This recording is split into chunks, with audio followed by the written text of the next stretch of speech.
Hi hello నమస్తే, welcome to పద్దుగున్ను YouTube channel. ఈరోజు వచ్చేసరికి మనం రీజనింగ్ టాపిక్ లో క్వశ్చన్ సాల్వ్ చేద్దాం.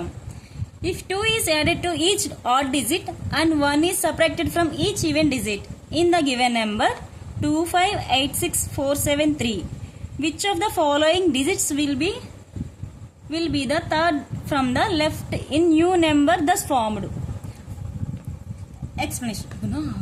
ఎక్స్ప్లెనేషన్ వచ్చేసరికి వాడు మనకి ఒక నెంబర్ ఇచ్చాడు, 2586473 అనే నెంబర్ ఇచ్చాడు.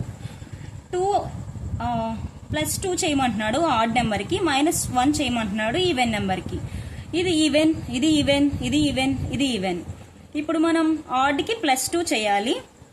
+2 ఎక్కడెక్కడ ఉన్నాయో +2 అక్కడ నోట్ చేసుకోండి. ఈవెన్కి -1 చేయాలి అంటే 1, 7, ఇక్కడ -1, ఇక్కడ -1, ఇక్కడ -1. సో 7, 5, 3, 9, 5. ఏమంటున్నాడు లాస్ట్ నా third from the left in the new number thus formed అంటున్నాడు. 1, 2 లెఫ్ట్ అంటే ఈ 2, ఇక్కడ నుంచి థర్డ్ నెంబర్ వచ్చేసరికి ఆన్సర్ వచ్చేసరికి 7. ఆప్షన్ లో ఎక్కడ ఉంది? First option.